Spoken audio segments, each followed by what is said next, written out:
Bonjour à tous, aujourd'hui, l'anniversaire du Rabbi, le 11 Nissan. Que Dieu fasse qu'on puisse, Bezrat Hashem, mériter sa présence de suite. On va partager une lettre du Rabbi qui a été envoyée le Yuda Aleph Nissan Tafshin Chafret,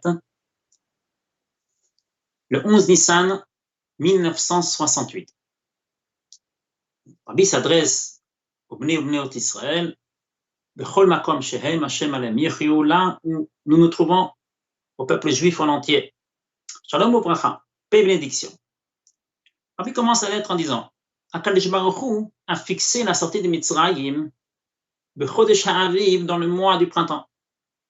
Et la Torah, elle nous demande dans la paracha Shmor et Chodesh Ha'aviv Vasita Pesach LaHashem Elokecha. Respecte ce mois du printemps et tu feras Pesach pour Hashem ton Dieu. Qui? Car le Chodesh Ha'aviv, dans le mois du printemps, Hutziacha Hashem Elokecha mi Mitzrayim Laila. Akadosh Baruch Hu t'a fait sortir de Mitzrayim. Pour permettre que la fête de Pessah soit dans le mois de printemps, puisque notre calendrier est basé sur la lune, c'est un calendrier lunaire qui fait un décalage avec le soleil, avec le calendrier solaire de 11 jours par an. Donc, ce qui permet d'avoir ce décalage. Au bout de 3 ans, on a déjà un mois pratiquement entier qui nous différencie avec le soleil. Et puisque le printemps et les saisons sont basées sur le soleil, forcément, il faut avoir un rattrapage pour remettre le mois lunaire avec le mois solaire. Et là vient l'idée d'une année où il y a 13 mois. Le mois d'Adar est doublé, qui nous permet de rattraper la différence qu'il y a entre le soleil et la lune. Le fait qu'Aïtiat Mitzrayim s'est passé dans le mois du printemps, dit nos Chachamim que Akadosh Baruch Hu, il a fait du bien avec son peuple. Il a fait du bien, qu'il nous a fait sortir dans un mois où il est agréable de pouvoir voyager. Il est agréable de pouvoir sortir. Mais en réalité, il y a ici un message qui est caché. Le message profond de ce message qu'Akadosh Baruch Hu, il nous fait, c'est le suivant. Pendant des centaines d'années, on était soumis sous le peuple qui régnait à l'époque, sur tout son entourage, qui régnait corporellement par sa force, mais aussi il régnait par son expression, qu'il régnait, qu'il était celui qui comprenait la nature, qui maîtrisait la nature. La force de Mitzrayim se basait en disant, voilà, il y a la nature, mais c'est nous qu'on la gère. Et leur doctrine était basée dessus jusqu'à que Paro se disait, je suis le maître, je suis le Dieu, tout dépend de moi. Toute la force humaine, toute la force de la nature dépend de nous. Et cette vision, cette manière de regarder dans le monde, que nous avons la capacité de gérer la nature, a emmené cette idéologie de dire c'est ma force, c'est ma puissance qui fait cette manière de gérer, cette manière de pouvoir tout contrôler. Donc, ça a emmené une descente idéologie, une descente spirituelle pour justifier ce que les Égyptiens ont fait, de prendre un peuple qui était faible physiquement et de leur faire travailler durement. Profiter de leur faiblesse, profiter de la force de l'Égypte pour pouvoir dominer ce peuple et pour pouvoir leur affaiblir. Et ça s'est exprimé dans la Vodazara, dans l'idolâtrie de Mitzrayim. Et voilà que Moshe Rabbeinu vient avec le message d'Akadosh Baruch Hu, Pakod Pakadeti. Dieu nous dit, c'est venu le moment de vous libérer. Vous les enfants, d'Avraham, Yitzhak, Yaakov. Moi, le Dieu de Avraham, Yitzhak, Yaakov, je suis là pour vous libérer. 210 ans d'esclavage, 210 ans de travaux forcés. Malheureusement, le peuple juif était affaibli. Et malheureusement, spirituellement aussi, ils étaient pris par cette culture égyptienne. Et malheureusement, cette force égyptienne qu'il avait sur l'emprise humaine, où nos sages ramènent qu'aucun pouvait fuir ce pays-là. Aucun ne pouvait sortir de ce pays-là. Malgré ça, Moshe Rabbeinu nous donne le message et nous demande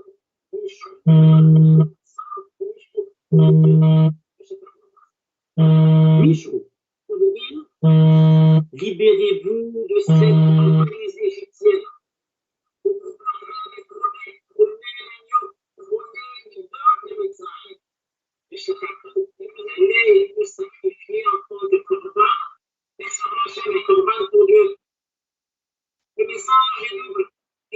Pas uniquement de renier la Vodazara des Égyptiens. Il faut le faire aussi à l'extérieur, pas seulement le faire à l'intérieur, pas seulement de le faire à la maison, mais il faut le faire même à l'extérieur, sans craindre, sans prendre aucune considération de ce que l'entourage pense, sans réfléchir ce que le peuple réfléchit. Et là vient la promesse de Moshe Rabbeinu de Dieu. Non seulement qu'on va être libéré du Mitzrayim, mais c'est Paro lui-même qui ordonnera aux Juifs de sortir de Mitzrayim. Et cette Géoula aura lieu dans le moment où la nature fleurit, où l'idole de Mitzrayim est en ampleur. Et dans ce mois-ci, c'est la sortie de Mitzrayim. Dans ce mois-ci, contrairement à l'idéologie de Mitzrayim, les Égyptiens qui pensaient et qui exprimaient et qui faisaient passer le message que c'est eux qui dominent, bien qu'Akadosh Baruch Hu, il leur montre non. C'est Akadosh Baruch Hu qui dirige le monde. Il n'y a qu'un Dieu et un Dieu unique, que lui dirige même la nature. Et toute la nature et tout le monde entier exprime cette volonté d'Akadosh Baruch Hu. Ça, c'est le message qu'Akadosh Baruch Hu donne au moment du don de la Torah. Anochi Hashem Elokecha. Je suis ton Dieu. Asher hotziticha meretz Mitzrayim bet avadim, que je t'ai fait sortir d'Égypte, du bet avadim, de l'esclavage. Ensuite, on passe au lo hiye lecha elokim acharim, tu n'auras pas d'autre Dieu que moi. De la même façon, dit le Rabbi, qu'à Mitzrayim à l'époque, il y avait cette idéologie que Mitzrayim, les Égyptiens faisaient passer, et que Paro, lui, se prenait pour le Dieu. Et Akadosh Baruch Hu, il a montré à l'humanité, il a montré au monde que c'est lui seul qui dirige. Hachem Echad, Ushmo Echad, c'est qu'Hachem qui donne la possibilité à la nature de vivre, et c'est lui qui domine la nature. Actuellement, nous avons aussi cette idéologie qui se base sur la nature en disant nous sommes les forts. L'humain a la capacité de gérer. Et c'est ça qu'Akadosh Baruch Hu nous fait passer le message. Nous pensons, l'humain pense que nous serons comme les autres. Et malheureusement, cette idéologie peut aussi toucher notre peuple en disant nous voulons être comme les autres. Et des fois, malheureusement, nous voulons faire plaire aux autres. Nous faisons des choses qui sont contre production de Dieu, contre la volonté de Dieu. Vient la fête de Pessah et nous rappelle une fois de plus, Pakod Pakadeti. Vous avez une chose à faire, Mishrou. Partez de la Vodazara et faites le bien, faites-le ouvertement, faites-le connaître autour de vous sans crainte. Kroulachem, prenez sur vous tout ce qui est lié avec la sainteté, prenez sur vous toutes les possibilités, toutes les forces pour exprimer je suis un juif intègre, je suis un juif rattaché à l'éternité. Et le Rabbi conclut cette lettre en disant, et ça se fait dans le mois du printemps, ne pas prendre en considération ce que la nature pense et le réfléchir d'une façon que Dieu demande de le faire. Réunir toutes les forces et de réunir le divin. Et c'est ça le message que le Pessah arrive et nous enseigne. C'est dans le printemps que je t'ai fait sortir de Mitzrayim. Toute cette nature qui fleurit, ce sont des messages de Dieu. Et c'est lui qui dirige. Hashem Elokecha, comme on dit dans la bracha, quand on voit la nature fleurir, on dit Baruch ata Hashem Elokeinu, Melech haolam, c'est notre Dieu. C'est lui, Melech haolam, c'est lui, le roi du monde. Shelo chisar beolam oklum, qu'il n'a rien manqué dans ce monde. Rabbi conclut avec cette lettre en disant que Dieu fasse qu'on puisse avoir ce succès de la fête de Pessah, la fête de la libération qui emmènera chacun et chacune à une vraie liberté, à une vérité, une liberté basée sur la Torah, basée sur Yirat Shamayim, servir à Kadosh Baruch Hu belev shalem, avec un cœur intègre. Et cette Géoula, cette libération du prat, du particulier, emmènera la Géoula collective, la Géoula du Klal Israël, la Géoula hamitit vashlema, la Géoula sincère, la Géoula intègre à travers Mashiach Tzidkeinu bimheira biyameinu. Et le Rabbi conclut avec la bracha de Chag HaPesach Kasher v'Sameach. Donc ce message que le Rabbi exprime nous fait comprendre aussi ce que nos Chachamim disent. Parmi trois mérites, celle de la Emouna, qu'on aura la Géoula, celle du Korban Pesach, le sang qui était lié avec le sacrifice, et celle du sang qui est lié avec la Brit Mila, nous sommes sortis de Mitzrayim. Pose au Rabbi la question a priori. Ce sont trois choses qui n'ont pas forcément un lien entre eux. Quel est le message qu'Akadosh Baruch Hu nous fait passer, que nos Chachamim nous enseignent, que grâce à ces trois mérites, nous sommes sortis de Mitzrayim? Ramène au Rabbi qu'en réalité, quand on réfléchit dans l'histoire de Mitzrayim, la sortie de Mitzrayim était impossible, comme nous avons vu précédemment dans la lettre du Rabbi, que nos Chachamim disent qu'il n'y a pas eu une possibilité pour même un seul serviteur, un seul esclave de fuir Mitzrayim. Et là, on parle d'un peuple, 600 000 adultes, plus les enfants, plus les femmes, plus les vieilles personnes, ça nous a fait quelques millions de personnes. Comment est-ce possible d'imaginer une chose pareille, que ce peuple-là sortirait de Mitzrayim? C'est contraire à l'actualité, ou même un esclave ne pouvait pas fuir Mitzrayim. Et malheureusement, cet affaiblissement a emporté aussi que spirituellement, le peuple malheureusement a été englouti dans les She'arei Touma, qui veut dire les portes de l'impureté. Et nos sages nous disent qu'ils étaient engloutis dans les 49 portes de l'impureté. Et jusqu'à, malheureusement, les accusateurs disaient, tu veux faire sortir ce peuple de Mitzrayim, mais voici, les Égyptiens sont des Ovdei Avodah Zara, des idolâtres, et malheureusement, le peuple des Bnei Israël sont aussi malheureusement pris par cette Avodah Zara, par cette idolâtrie. Donc pourquoi donner ce mérite à ce peuple de sortir de Mitzrayim? Vient le message de l'amour profond d'Akadosh Baruch Hu qui va s'exprimer à travers l'amour d'un père à son fils, que cet amour n'est pas lié, ne dépend pas de raison et ne dépend pas de autre chose uniquement parce que c'est son enfant. Et grâce que c'est son enfant, c'est pour cela qu'il aime. Il n'a pas besoin d'avoir d'autres raisons pour l'aimer, ni son action, ni son intervention. Il l'aime parce que c'est son enfant. Et c'est ça qui nous permettra de pouvoir sortir de Mitzrayim, contrairement à tout ce qu'on pouvait imaginer, que rationnellement le peuple n'est pas pris de sortir de Mitzrayim. Alors, Hachem dévoile le message comment le peuple quitter cet exil.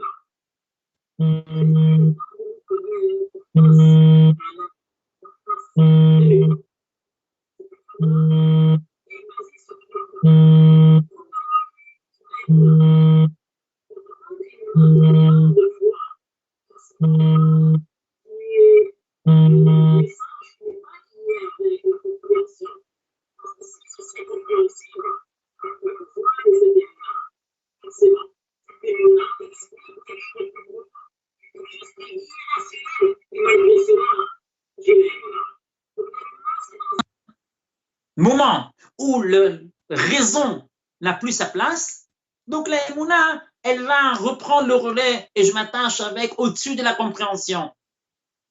Et la Emouna, elle va nous permettre d'avoir la possibilité d'être délivré, d'avoir cette Géoula, cette libération.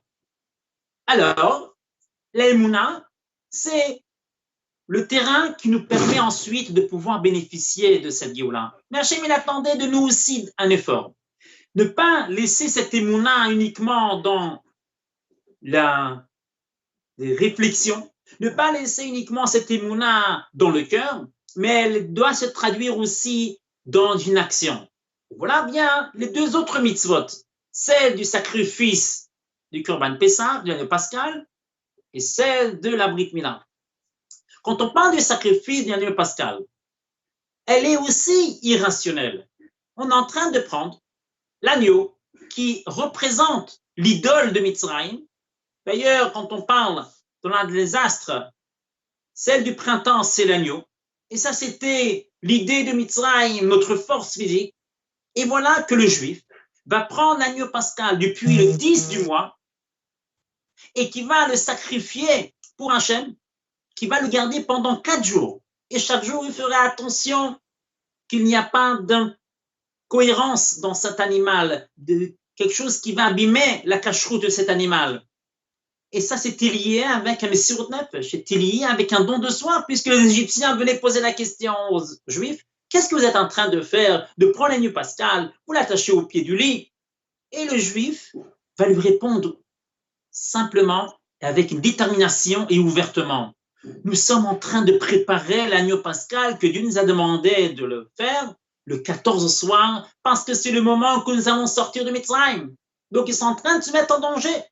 Ils sont en train de parler aux Égyptiens et prendre son idole pour l'utiliser pour la volonté de Dieu, pour montrer que c'est Kadosh Baruch Hu qui règne. Et d'ailleurs, ce moment-là raconte la Torah que les Égyptiens, quand ils ont entendu ce message, et que Dieu va emmener cette plaie, que les Bechorim, les premiers-nés, vont mourir, ils sont venus chez Paro en demandant, Paro, fais sortir les Juifs de Mitzrayim. Et Paro refuse. Ne laisse pas sortir les Juifs de Mitzrayim. Donc, ils ont fait la guerre avec Mitzrayim. Ils ont fait la guerre avec Paro. Qui? Les Bechorim, les premiers-nés. La force de Mitzrayim va combattre l'impureté de Mitzrayim, la force de Mitzrayim pour le Juif. Contrairement aux autres plaies, c'est Hachem qui intervient pour faire prendre la plaie et la donner sur les Mitzrim. Là, au moment de Yud Nissan, le 10 Nissan, donc dans notre calendrier, c'était hier. D'ailleurs, comme la première fois de Mitzrayim, le 10 Nissan, c'était un Shabbat. La sortie a été jeudi, donc comme cette année. Viennent les Bechorim, les premiers-nés chez Paro, et ils font la guerre. Ça veut dire que l'expression de la force de Mitzrayim va combattre l'impureté de Mitzrayim, va combattre l'humain de Mitzrayim, l'idéologie de Mitzrayim, physiquement et moralement, pour libérer le Juif. Donc cet épisode a emmené aux Juifs une action pour dévoiler son attachement, pour dévoiler et concrétiser cet amour que Dieu a pour son peuple, que nous sommes ses enfants. Hachem nous a demandé ensuite de faire une deuxième action. L'action, c'est de la Brit Mila. La Brit Mila, c'est aussi une action qui est irrationnelle. Je prends un enfant de 8 jours, un enfant qui n'a pas encore de compréhension, qui est tout bébé, qui dépend que des autres, de ses parents, de son entourage. Et je le mets en action, je le rattache avec le Créateur parce que Dieu l'a demandé. Que le 8e jour, il faut emmener l'enfant pour un petit sacrifice, oui, un petit korban, oui, emmener l'alliance entre l'enfant et Dieu. Et d'ailleurs, cette alliance, comme Ishmaël, qui était le fils d'Abraham, il s'est vanté devant Yitzhak, son frère, il a dit, toi, tu as donné un petit membre à Dieu, à l'âge de 8 jours que tu n'étais pas conscient. Moi, j'étais conscient de ce que je fais, et je suis prêt à donner mon être entier. C'est-à-dire ma compréhension entière à Dieu, puisque j'avais 13 ans. Et la réponse de Yitzhak, c'était, tu as donné un membre pour Dieu, à part ta compréhension. Moi, peut-être, je n'étais pas conscient quand j'étais petit, mais moi, je suis prêt à donner ma vie entière pour Dieu. Et de là vient la mitzvah que Hachem va ordonner à Abraham, il dit, prends ton fils, ton aimé, ton choisi, et sacrifie-le pour Hachem. Et Abraham, il se précipite pour faire cette mitzvah. Abraham le fait avec zèle, Abraham le fait avec joie. Prendre son fils Yitzhak, son fils unique et aîné, à l'âge si avancé, qu'il attendait autant d'années, et qu'il va lui emmener un sacrifice pour Hachem. Et cet attachement qu'Abraham a avec son créateur, avec Akadosh Baruch Hu, et qu'il exprime dans l'action, parmi les épreuves qu'Abraham il avait, c'était peut-être la plus difficile, c'était une expression contraire à son idéologie, qui va prendre son fils, qui a priori va continuer son idéologie, et il va le faire un sacrifice pour Hachem, pour exprimer son attachement avec Akadosh Baruch Hu. Là, Abraham met en œuvre que son attachement avec Dieu n'est pas lié avec une compréhension. C'est pas un idéologiste, c'est pas un idéologue, Abraham. Il le fait uniquement parce qu'Hachem demande. Et ce qu'Hachem lui demande, que ce soit des choses compréhensibles ou le contraire. Ça des choses plaisibles ou le contraire. Abraham Avinu est prêt à le faire, uniquement pour l'amour de Dieu. Et cette action-là, de la Brit Mila, plus l'action de Korban Pessah, ces deux actions ont exprimé l'attachement que le juif a devant Akadosh Baruch Hu, et ce qui a permis à Akadosh Baruch Hu de dévoiler son amour devant son peuple, le libérer, le sortir de l'esclavage. Et le but de la sortie de Mitzrayim, c'était, comme le pasuk qui dit, Ta'avdunet Elokim ala Harazeh, vous allez servir Dieu sur cette montagne, où Dieu va se révéler à son peuple, et il va enlever la barrière qui existait depuis la création, pendant les 26 générations jusqu'à le don de la Torah, la séparation entre le ciel et la terre. Le ciel pour Dieu et la terre pour l'homme. C'était jusqu'à Matan Torah. Jusqu'à le don de la Torah, il y avait cette barrière. Et Akadosh Baruch Hu, au moment du don de la Torah, il a enlevé cette barrière. Et Hachem, il dit, je démarre, je descends sur le mont Sinaï, je vais vous donner la Torah, je vais vous permettre de pouvoir associer le matériel et le spirituel. C'est ce qui est notre devise aujourd'hui. Des années plus tard, après Matan Torah, où le démarrage a commencé, le dévoilement de Dieu, où Akadosh Baruch Hu dit, ça c'est le but de la création du monde. Quand on regarde au début de la paracha, au début de la Torah dit, et ensuite, le message de la paracha, c'est l'eau de Dieu planait sur, l'esprit de Dieu planait sur les eaux. Ruach Elokim, l'esprit de Dieu, plané sur les eaux, dit le Midrash, Zerucho shel Mashiach, c'est l'expression du Mashiach. Le Mashiach est là depuis la création du monde, puisque c'est lui qui permettrait à l'humanité entière, au monde entier, de reconnaître l'unité de Dieu. Hashem Echad Ushmo Echad. Et cette expression est venue à se concrétiser au moment de Matan Torah, où Dieu se révèle à son peuple et à l'humanité entière, au monde entier, où cette œuvre d'associer le spirituel et le matériel commence, et il nous donne la possibilité à nous, de notre tour, de faire Torah et Mitzvot, de faire des actions matérielles, prendre une peau d'un animal et le transformer en tefillin, mezuzah, sefer Torah, prendre de la laine et de la transformer en tzitzit, etc., etc. Cet accomplissement vient à l'ultime quand la Géoula vient, quand le Mashiach se révèle. Et aujourd'hui, nous profitons de cette journée du 11 Nissan, qui est l'anniversaire du Rabbi. On commence maintenant à faire dans le Teilim le Kuf Yutet, qui est un Teilim où il y a l'alphabet, une fois, deux fois, 8 fois l'alphabet, que le chiffre 8 exprime au-dessus de la nature. Le chiffre 7, le 7 jours de la création, et ainsi de suite. Le chiffre 7 est basé sur la nature. Arrive le chiffre 8 qui dépasse la nature et qui nous permet de nous rapprocher d'Akadosh Baruch Hu qui est au-dessus de la nature et nous donne la possibilité et nous donne le moyen de pouvoir s'attacher avec lui en faisant Torah et Mitzvot. Nous avons les 613 Mitzvot de la Torah, plus les 20 Mitzvot, les 7 Mitzvot qui ont été instaurés par nos sages, où ensemble, il y en a 620, et c'est les 620 lettres de la Torah, des 10 commandements, Anochi Hashem Elokecha, jusqu'à la fin des 10 commandements, il y a 620 lettres qui expriment ces 620 mitzvot, et chaque mitzvah que nous faisons, c'est le moyen comment pouvoir s'intégrer dans cette éternité, de pouvoir s'attacher avec le Kadosh Baruch Hu. Et voilà que le Rabbi nous dit un message simple et important.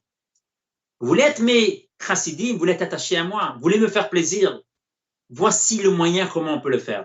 Le Rabbi s'exprime que le comportement d'aujourd'hui doit être mieux qu'hier. Et le comportement de demain doit être mieux qu'aujourd'hui. En faisant de nous un avancement quotidien qui nous permet de pouvoir s'attacher davantage avec HaKadosh Baruch Hu. En faisant plaisir au Rabbi, que le Rabbi nous demande, préparez-vous pour cette Géoula qui est ultime. Le marshava, dibour ou maaseh, dans la pensée, dans la parole et l'action. Faites de vous un sanctuaire. Au moment que HaKadosh Baruch Hu donne la mitzvah du Mishkan, dit le verset versou, li migdash, v'shachanti betocham. Faites-moi un sanctuaire que je vais résider betocham, en langage pluriel. Parce que ce Beth Amikdash qui commence dans le désert et qui continue dans le premier Beth Amikdash, dans le deuxième Beth Amikdash, et Bezrat Hashem, nous mériterons de suite le troisième Beth Amikdash, se fait actuellement à l'instant avant la construction du troisième Beth Amikdash par nos actes de charité, nos actes de partage, du don de soi. On se dépasse et on fait des mitzvot malgré nos difficultés que nous avons dans toutes les générations, et en particulier aujourd'hui. Sont tous confinés. Et nous pensons quand même à continuer à faire du bien autour de nous par les moyens de la possibilité, d'emmener la matzah shmoa à ceux qui nous ont besoin et à d'emmener un sourire avec un mot de réconfort aux ceux qui sont à l'attente.